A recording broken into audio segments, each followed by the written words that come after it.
ತ್ರಿಮೂರ್ತಿಗಳಾದ ಬ್ರಹ್ಮ, ವಿಷ್ಣು, ಮಹೇಶ್ವರನಿಗೆ ಶಾಪ ನೀಡಿದ್ರಂತೆ ಈ ಭೃಗು ಮಹರ್ಷಿ. ಯಾರೀ ಭೃಗು ಮಹರ್ಷಿ? ಏನೀ ಶಾಪದ ಕತೆ? ಇದನ್ನು ತಿಳ್ಕೊಬೇಕು ಅನ್ನೋದಾದರೆ ಈ ಕೂಡಲೇ ಅನ್ನೋನ್ ಫ್ಯಾಕ್ಟ್ಸ್ ಚಾನಲ್ಗೆ ಸಬ್ಸ್ಕ್ರೈಬ್ ಮಾಡಿ.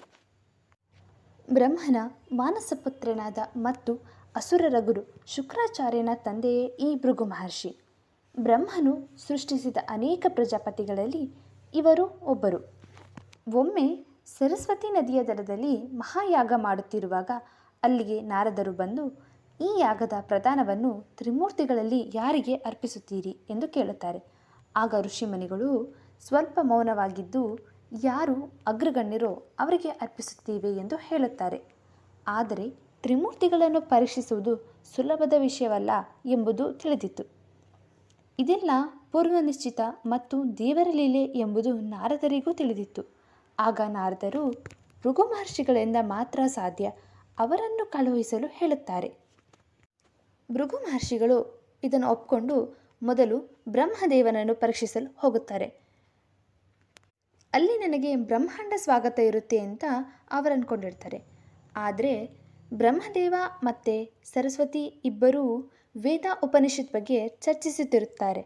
ಭೃಗು ಮಹರ್ಷಿಗಳು ಬಂದಿರುವುದನ್ನು ಬ್ರಹ್ಮದೇವ ನೋಡಿದರೂ ನೋಡಿಲ್ಲ ಅನ್ನೋ ರೀತಿ ವರ್ತಿಸ್ತಿರ್ತಾರೆ.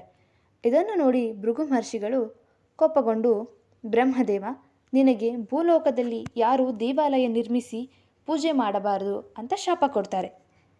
ಎರಡನೇದಾಗಿ ಶಿವನನ್ನು ನೋಡಲು ಕೈಲಾಸದ ಬಳಿ ಹೋಗುತ್ತಾರೆ. ಆಗ ನಂದಿಯು ಅವರನ್ನು ತಡೆಹಿಡಿದು, ಶಿವ ಮತ್ತು ಪಾರ್ವತಿ ಇಬ್ಬರು ಏಕಾಂತದಲ್ಲಿದ್ದಾರೆ, ನೀವು ಸ್ವಲ್ಪ ಸಮಯದ ನಂತರ ಅವರನ್ನು ಭೇಟಿ ಮಾಡಿ ಅಂತ ಹೇಳ್ತಾರೆ. ಮೊದಲೇ ಕೋಪಗೊಂಡಿರುವಂಥ ಭೃಗು ಮಹರ್ಷಿಗಳು ಇನ್ನಷ್ಟು ಸಿಟ್ಟಿನಿಂದ, ಶಿವ, ನಿನಗೆ ಭೂಲೋಕದಲ್ಲಿ ಲಿಂಗದ ರೂಪಕ್ಕೆ ಪೂಜೆ ಆಗಲಿ ಅಂತ ಶಾಪ ಕೊಡ್ತಾರೆ. ಇನ್ನು ಶ್ರೀ ವಿಷ್ಣುವನ್ನು ನೋಡಲು ವೈಕುಂಠಕ್ಕೆ ಬಂದಿರುವಂಥ ಭೃಗು ಮಹರ್ಷಿಗಳು ಆದಿಶೇಷನ ಮೇಲೆ ಶ್ರೀ ವಿಷ್ಣು ಮಲಗಿರುವುದನ್ನು ಕಂಡು, ಈ ತ್ರಿಮೂರ್ತಿಗಳು ಸೃಷ್ಟಿಯ ಪರಿವೇ ಇಲ್ಲದೆ ತಮ್ಮನ್ನು ತಾವು ಮೈಮರ್ತಿದ್ದಾರೆ ಎಂಬ ದುರಹಂಕಾರದಿಂದ ಶ್ರೀ ವಿಷ್ಣುವಿನ ಎದೆಯ ಭಾಗಕ್ಕೆ ಒದೆಯುತ್ತಾರೆ.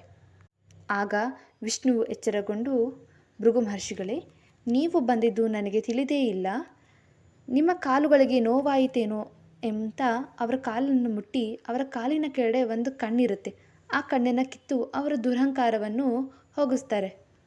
ಆಗ ಭೃಗು ಮಹರ್ಷಿಗಳು, ನಾವು ಮಾಡುತ್ತಿರುವ ಯಾಗಕ್ಕೆ ನೀವೇ ಸೂಕ್ತರು ಅಂತ ಹೇಳಿ ಅಲ್ಲಿಂದ ಹೊಂಟೋಗ್ತಾರೆ.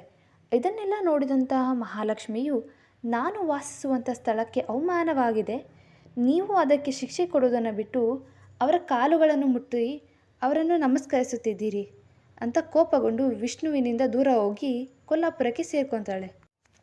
ಕೆಲವು ದಿನಗಳ ನಂತರ ಅಸುರರ ಗುರುಗಳಾದ ಶುಕ್ರಾಚಾರ್ಯ ಶಿವನನ್ನು ತಪಸ್ಸು ಮಾಡಿ ಮೃತ್ಯು ಸಂಜೀವಿನಿಯನ್ನು ಪಡೆಯುತ್ತಾನೆ. ಮತ್ತೆ ಇದನ್ನು ಅಸುರರಿಗೆ ನೀಡುತ್ತಾನೆ. ಆಗ ಇದು ಸೃಷ್ಟಿಯ ವಿರುದ್ಧ ಎಂದು ತಿಳಿದ ವಿಷ್ಣುವು ಅವರನ್ನು ಸಂಹರಿಸಲು ಮುಂದುವರಿಯುತ್ತಾನೆ. ಅವರೆಲ್ಲರೂ ಭೃಗು ಮಹರ್ಷಿಗಳ ಆಶ್ರಮದಲ್ಲಿ ಆಶ್ರಯ ಪಡೆದಿರುತ್ತಾರೆ. ಇದು ತಿಳಿದಂಥ ವಿಷ್ಣುವು ಅವರನ್ನು ಸಂಹರಿಸಬೇಕು, ಅವರನ್ನು ಕಳುಹಿಸಿ ಎಂದು ಭೃಗು ಮಹರ್ಷಿಗಳ ಹೆಂಡತಿಯಾಗಿರುವಂಥ ಕಾವ್ಯಮಾತೆಯನ್ನು ಕೇಳ್ಕೋತಾರೆ.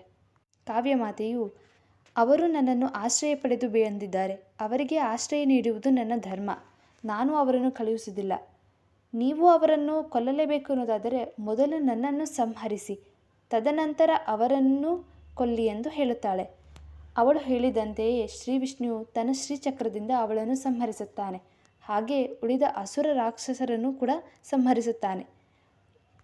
ಈ ವಿಷಯ ತಿಳಿದಂಥ ಭೃಗು ಮಹರ್ಷಿಗಳು, ನಾನು ತಪಸ್ಸಿಗೆ ಹೋಗಿರುವಂಥ ಸಮಯದಲ್ಲಿ ನನ್ನ ಹೆಂಡತಿಯನ್ನು ಕೊಂದಿದ್ದೀಯ, ಹಾಗಾಗಿ ನೀನು ಪ್ರತಿ ಬಾರಿಯೂ ಅವತಾರ ತಾಳು, ಮತ್ತೆ ನೀನು ಅವತಾರ ತಾಳಿದಾಗಲೆಲ್ಲ ಶ್ರೀಲಕ್ಷ್ಮಿಯು ನಿನ್ನಿಂದ ದೂರವಾಗಲಿ ಅಂತ ಶಾಪ ನೀಡ್ತಾರೆ.